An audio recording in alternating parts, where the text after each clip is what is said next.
Tarim di Hadramaut atau sekarang dikenal dengan Yaman, berada di wilayah selatan negeri Yaman. Tarim merupakan kota ilmu yang masyhur dan dijuluki kota sejuta wali.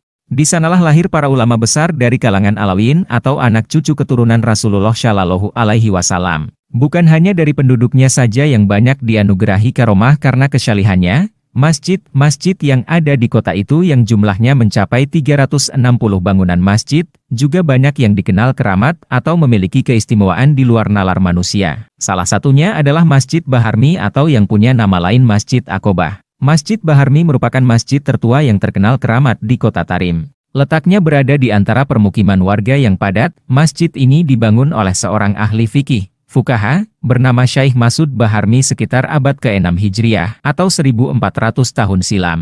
Karena dibangun ratusan tahun lalu, Masjid Baharmi memiliki arsitektur kuno khas Hadramaut. Uniknya lagi, selain karena sudah tua, masjid ini terlihat semakin kuno karena bangunannya terbuat dari tanah liat.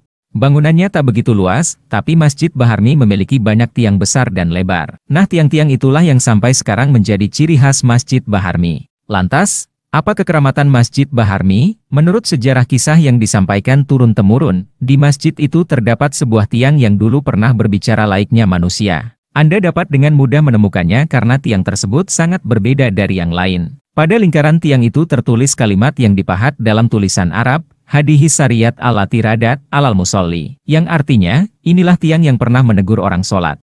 Begini kisahnya. Dahulu ada seorang ulama besar bernama Syekh Ali bin Abdullah Baharmi. Saat itu ia memiliki hajat atau keperluan lalu datanglah ia ke Masjid Baharmi untuk menunaikan salat hajat. Namun dalam keadaan sedikit tergesa-gesa membaca ayat Al-Quran di dalam syalatnya. Hal tak terduga pun terjadi. Tiba-tiba saja terdengar suara lantang dari arah belakang Syekh Ali. Suara lantang itu berkata, "Wahai Syekh, tidak begini cara sholat para fuqaha." Bunyi suara itu. Syekh Ali pun kaget bukan kepalang mendengar suara itu lantaran, tak seorang pun yang berada di dalam masjid selain dirinya.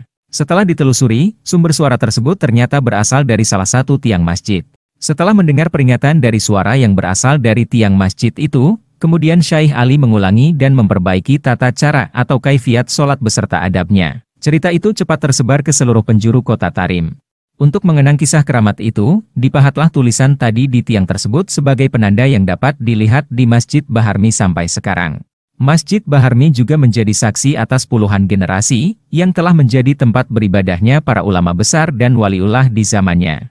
Selain untuk beribadah, Masjid Baharmi juga kesehariannya berfungsi sebagai tempat pengajian berbagai macam kitab Salafun As-Shalih, di mana salah satunya ialah kitab karangan Imam Al-Haddad dan ulama masyhur lainnya. Masjid Baharmi juga menjadi saksi atas puluhan generasi yang telah menjadi tempat beribadahnya para ulama besar dan waliullah di zamannya. Selain untuk beribadah, Masjid Baharmi juga kesehariannya berfungsi sebagai tempat pengajian berbagai macam kitab Salafun As-Shalih, di mana salah satunya ialah kitab karangan Imam Al-Haddad dan ulama masyhur lainnya.